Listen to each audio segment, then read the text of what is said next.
Box office దగ్గర భారీ అంచనాల నడుమ ఆడియన్స్ ముందుకు వచ్చిన టాలీవుడ్ పవర్ స్టార్ పవన్ కళ్యాణ్ నటించిన ఓజీ మూవీ రీసెంట్ టైమ్ లోనే one of the most craziest hype ఉన్న సినిమా అని చెప్పవచ్చు. సినిమా ప్రీ బుకింగ్స్ నుండి కూడా చాలా అంశాలలో లాస్ట్ ఇయర్ ఆడియన్స్ ముందుకు సెప్టెంబర్ లో వచ్చిన మ్యాన్ ఆఫ్ మాసెస్ ఎన్టీఆర్ నటించిన దేవర సినిమాతో కంపారిజన్ చేయడం సోషల్ మీడియాలో ఎక్కువగా అవ్వగా మొదటి రోజు కలెక్షన్ల పరంగా కూడా రెండు సినిమాలు చాలా దగ్గర దాకా వచ్చిన ఓవరాల్ గా దేవర మూవీకి తెలుగు రాష్ట్రాల అవ్వాల కలెక్షన్స్ గ్రోత్ హెల్ప్ కలిసి వచ్చి లీడ్ లో నిలిచింది. కానీ అదే టైంలో తెలుగు రాష్ట్రాలలో ఓజీ మూవీ దేవరను దాటేసింది. ఇక వీకెండ్ కంప్లీట్ అయ్యే టైం కి రెండు సినిమాల కలెక్షన్లను కంపేర్ చేస్తే దేవర సినిమాకు ఫ్రైడే రిలీజ్ అవ్వడంతో 3 days వీకెండ్ అడ్వాంటేజ్ లభించగా ఓజీ మూవీకి 4 days వీకెండ్ అడ్వాంటేజ్ లభించింది. అయినా కలెక్షన్ల పరంగా ఓజీ సినిమా కన్నా దేవర సినిమా కలెక్షన్లే ఎక్కువగా ఉండటం విశేషం. 3 రోజుల వీకెండ్ లో దేవర సినిమా తెలుగు రాష్ట్రాలలో 98.6 కోట్ల షేర్ ను 136.3 కోట్ల వరకు గ్రాస్ అందుకుంటే 4 రోజుల వీకెండ్ లో ఓజీ మూవీ 102.16 కోట్ల షేర్ ను 147 కోట్ల పైగా గ్రాస్ ను అందుకుంది. ఇక తెలుగు రాష్ట్రాల అవ్వాల టోటల్ గా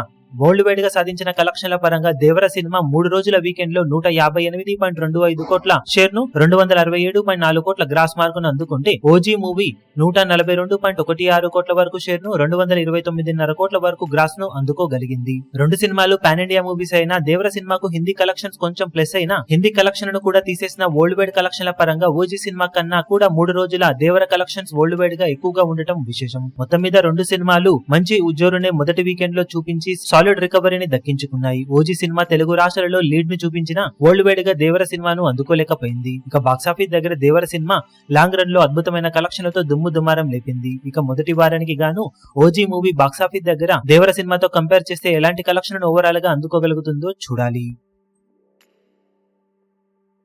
ఈ వీడియో మీకు నచ్చినట్లయితే లైక్ చేయండి, షేర్ చేయండి, ఛానల్ ను సబ్స్క్రైబ్ చేయడం మాత్రం మరవకండి. ఏ చిన్న అప్డేట్ ను మిస్ అవ్వకూడదు అనుకుంటే బెల్ ఐకాన్ ను ప్రెస్ చేయండి.